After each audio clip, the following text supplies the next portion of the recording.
Pak Jokowi sebagai presiden dengan enteng ini cuma soal masalah komunikasi.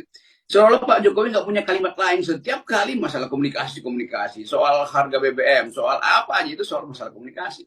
Padahal di belakang ini ada problem fundamental, yaitu pertentangan antara hak rakyat dan industri-industri besar yang di seluruh dunia, mulai dari Amerika Latin sampai hal-hal yang masih seorang ingat, cara penggusuran aborigin di Australia, bagian-bagian yang juga masih berlangsung di wilayah Afrika. Jadi ini bukan soal komunikasi, Pak Presiden. Ini soal rencana pembangunan yang oleh Pak Presiden diasumsikan harus berjalan. Karena apa? Karena disebut ini program strategis Presiden kan. Dan ini sebetulnya akibat pertama dari Omnibus Law. Kan Omnibus Law itu filosofinya percepat pembangunan. Dan satu waktu istana mengatakan jangan ada yang menghalangi pembangunan. Loh, ini memang komunikasi itu nggak diperlukan karena udah diputuskan di dalam Omnibus Law bahwa semua proyek yang disebut sebagai proyek strategis Presiden itu harus dilakukan dengan segala macam konsekuensi. Jadi Pak Jokowi jangan berlindung pada ketidakmampuan Anda membuat kalimat. Hanya soal komunikasi, bukan. Ini soal fundamental yang dari awal memang jadi acuan atau andalan dari Presiden, yaitu proyek-proyek strategis. Jadi itu poinnya di situ.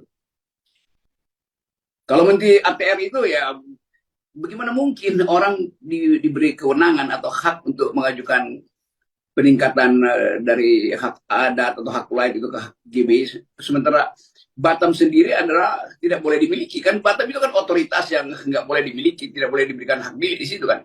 Jadi pasti rakyat Melayu walaupun mereka menganggap ini tanah kami, kenapa kami mesti minta sertifikat? Tetapi kesempatan dia untuk minta sertifikat juga dibatalkan oleh undang-undang khusus atau semacam kekhasan dari Batam yang memang dari awal dinyatakan bahwa itu wilayah yang nggak boleh dimiliki itu.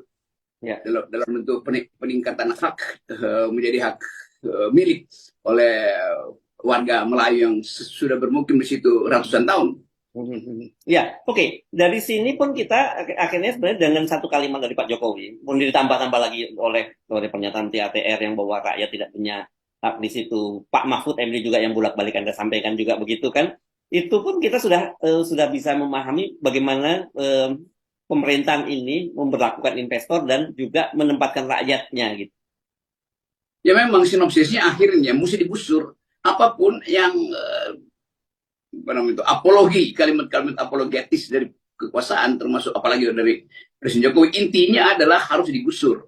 Kan itu dasarnya kan. Karena itu kemudian dikirim segala macam aparat di situ tuh. Dan kita mau lihat bagaimana pola ini berlangsung di tempat-tempat yang hal yang sama berlangsung di Wadas dengan pola yang sama. Oh, ini cuma kesalahan komunikasi. Dan pada akhirnya digusur juga. Demikian juga di tempat-tempat yang lain. Jadi pola ini kita hafal di luar kepala tuh, bahwa komunikasi itu dijadikan alasan. Padahal kalau komunikasi bagus nggak terjadi. Pertanyaannya komunikasinya dari siapa ke siapa? 18.000, 17.000 penduduk di situ. Tidak ada komunikasi di situ. Bahkan ada upaya untuk membelah-belah mereka itu. Supaya ada yang pro, ada yang kontra di situ. Itu biasa kan? Jadi justru dalam semua masalah yang menyangkut konflik agraria, yang dilakukan pertama komunikasi pro kontra. Itu pemerintah yang produksi itu. Terus supaya terjadi ketegangan. Supaya ada yang cemburu. Supaya ada hak buat membujuk bahwa, loh sebagian pro kok. Kita lihat di dalam banyak kasus eksploitasi di Cianjur soal gunung gede, di Purwokerto macam-macam kan, Gunung Selamat, semuanya begitu. Masyarakat dibelah dulu supaya terjadi ketegangan, supaya ada yang bisa dibujuk dan ada yang menolak. Itu kan itu pola itu. Jadi saudara Presiden ke-7 Republik Indonesia ini bukan sekedar masalah komunikasi, tapi dari awal memang diinginkan ada pembelahan masyarakat supaya mudah dikendalikan itu dasarnya.